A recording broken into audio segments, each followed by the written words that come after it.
जिनको ब्रह्मांड रचने में सेकंड नहीं लगा है, वो हमारी प्रियाजू के अधीन है। हमको कुछ अपनी व्यवस्था के विषय में सोचना, मानो शरणागति के विषय में आपको अविश्वास, कलंक है ये बात। हे, बिल्कुल भरोसे पे हो जाओ, फिर सामने देखो क्या होता है। बिल्कुल भरोसे पे हो जाओ। गुरुजनों ने कभी भी अन्य आश्रय नहीं होने दिया, कभी भी अन्य जगह जगह बचाते। वो जानते हैं कि अन्य आश्रय, धन का आश्रय, वस्तु का आश्रय, व्यक्ति का आश्रय। तुमसे सच्ची बताते हैं, गुरुजनों की कुछ बातें बाद में समझ में आती, पहले समझ में नहीं आती। केवल श्री जी का भरोसा रखो, जिसने आज दिया है वही कल देगा। जब गुरु जी को कोई कहता कि कभी काम में आ जाएगी ये वस्तु, रख लो, तो बोले इसी को मिटाने के लिए बाबा जी हुए हैं। जब कभी काम में आनी होगी तो तुरंत श्री जी भेजेंगे, हम इसको पहले से क्यों रखें। ये हमें चाहिए कि केवल श्री जी का आश्रय लेकर वृंदावन वास हो। देखना कितना आनंदित रहोगे। फिर रोना आता है, तुम्हारे आंसू फिर निकलेंगे। जब आप एकांत में होंगे, आपका कोई नहीं होगा और आपकी परिस्थिति विपरीत होगी, तब जो शरणागति होती है वही भगवत प्राप्ति कराती है। जब तक विपरीत परिस्थिति नहीं आएगी तब तक शरणागति परिपक्व नहीं होगी। बात लिख लीजिए, चाहे वो द्रौपदी जी हो, चाहे गजराज गजेंद्र जी हो, चाहे कोई भी हो, जब ऐसी विपरीत परिस्थिति आए कि कोई भी सहयोगी नहीं रह गया, तब शुद्ध शरणागति और भगवत साक्षात्कार। उस दिन के लिए तैयार रहो और मांगो कि हमारी आसक्ति का नाश करने के लिए परिस्थिति ऐसी दे दो प्रभु कि सिर्फ आप पर दृष्टि हो, सिर्फ आप पर, ना कोई हमारा, ना हम किसी के, सिर्फ आप। मेरे तो गिरधर गोपाल, दूसरों न कोई। बात समझो, सत्संग की बात को समझो, परमार्थ की बात को समझो। तो जब कोई हमारे जीवन में प्रश्न आता तो जो नील चादर ओढ़े हुए विराजमान है, उनकी चादर की तरफ देखते, आकाश की तरफ। बाहर निकलकर आकाश की तरफ देखते। तत्काल उत्तर मिला है हमको, तत्काल भाग, यहां से भाग। झोला टांगा, रात्रि में भागे, जब भागे तब रात्रि में भागे। भागो भागो भागो, भागते भागते अब पायो परम विश्राम। अब वृंदावन, श्री वृंदावन विश्राम, सब सोहित निष्काम मत, श्री वृंदावन विश्राम। हे, भागते रहो, संबंधों से भागते रहो, आश्रयों से भागते रहो। एक आश्रय केवल हरि गुरु का, बस एक विश्राम स्थल। जैसे आप रखो, जैसे आप रखो, हम उसी में राजी हैं। समस्त प्राणियों को वृंदावन के नमस्कार बुद्धि से देखो। देखो यहां की रहनी, वृंदावनी विधि बसे तज के सब अभिमान, तृणते नीचो आपको जाने सोई जान। तृण से नीच अपने को जो जानता है सबको नमस्कार करेगा। और सच्चाई में देखो तो ऐसा ही है, कुछ नहीं है। कोरा अहंकार केवल है। क्या है हमारे अंदर? कुछ नहीं। अगर गुरु कृपा न हो, प्रियालाल की कृपा न हो, तो कुछ नहीं। हाथ उठा के कहते हैं कोई बल नहीं है। बल है तो वो है, नहीं तो वो नहीं, तो कुछ बल नहीं। क्या बल है? आप देखो, अंदर से देख लो बैठ के, तुम्हारे अंदर क्या बल है। फिसल कर गड्ढे में गिरने का तो बल है, लेकिन गड्ढे से निकलने का बल तो नहीं है। फिसलने में क्या बल? फिसल कर गिरने का तो है, लेकिन गिर के संभलने का बल, ये केवल गुरु का बल है, ये केवल इष्ट का बल है। इसलिए श्री धाम वृंदावन का आश्रय और वास स्वीकार करो। सबसे छोटा अपने को समझो, समस्त प्राणियों को नमस्कार करो। क्यों?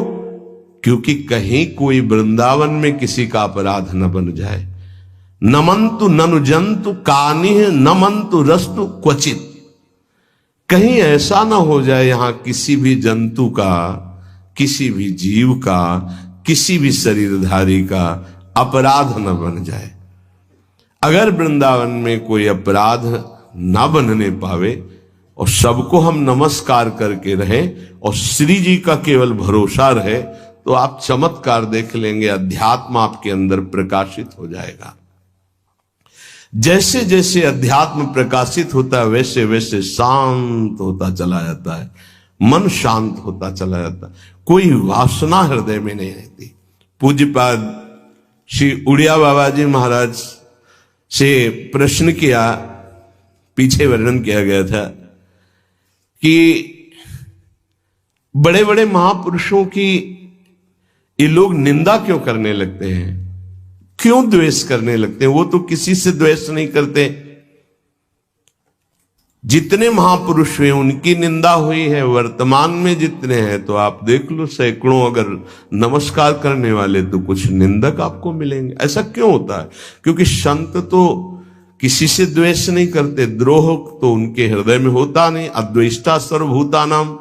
फिर ये क्यों होता है, निंदा क्यों कहते हैं? तो कहते भगवान की दो शक्तियां हैं, एक है माया और एक है प्रेम भक्ति। जो प्रेम भक्ति से विमुख उनके हृदय में माया शक्ति का प्रभाव रहता है, यद्यपि उनका द्वेष भी इसी से होता है। उनकी महानता देख करके वो वहां चल तो सकते नहीं, तो उनका द्वेष बन जाता है। महानता देख करके उसमें चल नहीं पाएंगे। जैसे कहावत में आता है कि एक अंगूर को बहुत कोशिश की पाने की, जब नहीं मिले तो खट्टे हैं, प्रयास किया लेकिन नहीं मिला।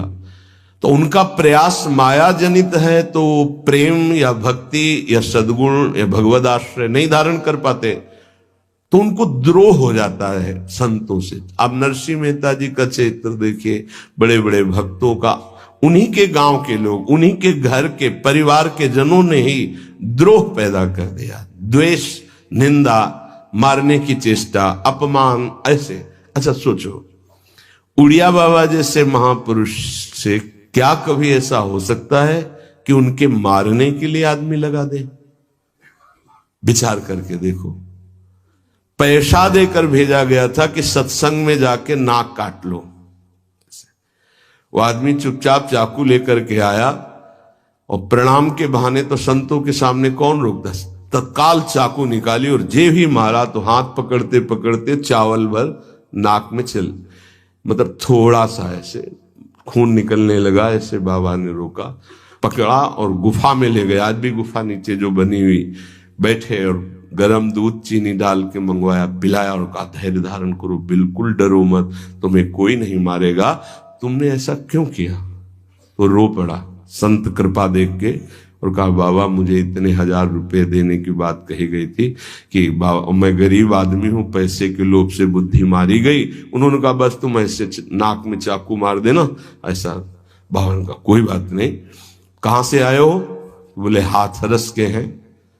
बाबा ने ये नहीं पूछा कि किसने भेजा है। चतुरता इस बात की कि सब शिष्य थे, अगर ये पता चल जाए कि किसने तो उससे द्रोह हो जाएगा ना, बस इतना पूछा था क्यों तुमने ऐसा किया? तो बोले मुझे पैसा दे। ये नहीं पूछा किसने किया, क्योंकि उससे द्वेष हो जाएगा। अपने शिष्यों से कहा शपथ है हमारी, इसे डांटना भी नहीं और हाथरस की बस में सुरक्षित बैठाल करके आओ, चल जाओ। बोलो ऐसे महापुरुष को फिर बाद में लीला, द्वेष की हद हो गई, संसार द्वेष की सूली पे चढ़ा दिया, जहर पिला दिया। मीरा जी को जहर पिला दिया, प्रहलाद जी को क्या? क्यों ऐसा करते हैं लोग? बोले माया से आसक्त चित्त वाले जब भक्त को देखते तो उनके अंदर गाली देने का मन होता है, जलन पैदा होती, स्वभाव ऐसा स्वाभाविक है। उनके हृदय में इतना द्वेष पैदा होता है कि वो दुष्ट हृदय कैसे इनकी हानि हो, बस ये सोचते हैं कैसे इनकी। बड़ा विचित्र खेल है। इस संतों के साथ क्यों? पलटू बाबा को अयोध्या में झोपड़ी में ही आग लगा दी आसपास से, ऐसा क्यों होता है? तो बोलिए माया शक्ति कि जिसके हृदय में माया का प्रभाव, मलिन हृदय होता है, वो संतों से स्वाभाविक द्वेष करते हैं, जो कि द्वेष के पात्र नहीं है। वो किसी से वो द्वेष नहीं करते। एक संत आप चरित्र उठा करके देखो, संतों से द्वेष करने वाले प्रत्येक महापुरुष के जीवन में देखा गया कि द्वेष करने वाले, और कोई कोई तो उन्हीं के पार्षदों के रूप में द्वेष करने लगे, उन्हीं के पार्षद बनकर उनकी खिलाफत करने लगे और उन्हीं के पार्षदों के द्वारा उनको सूली पर चढ़ाया गया। बड़ा विचित्र माया का खेल है। इसी से वो भक्तों की निंदा करते हैं और भक्तों से द्रोह करके अपना सर्वनाश कर लेते हैं। तो क्या इससे बचा जा सकता है? यदि भगवान का नाम जप करने लगे, भगवान का आश्रय ले ले, तो दृष्टि बदल जाएगी। आप देख लेना, दृष्टि बदल जाएगी। नाम जापक सहृदय होता है, वो घोर पापी पर भी प्यार करता है। लोग समझते नहीं उनके हृदय को। घोर पापी को भी वो प्यार करके भगवान से मिलाना चाहते हैं। यदि आप नाम जप करते हैं तो आप बच सकते हैं, नहीं संत द्रोह की वृत्ति अंदर पैदा हो जाएगी। ये माया है। ये जहां किसी महापुरुष का यश सुन तो वही निंदा शुरू कर देता है, क्योंकि माया उसका पतन कराती है और भक्ति उत्थान कराती है।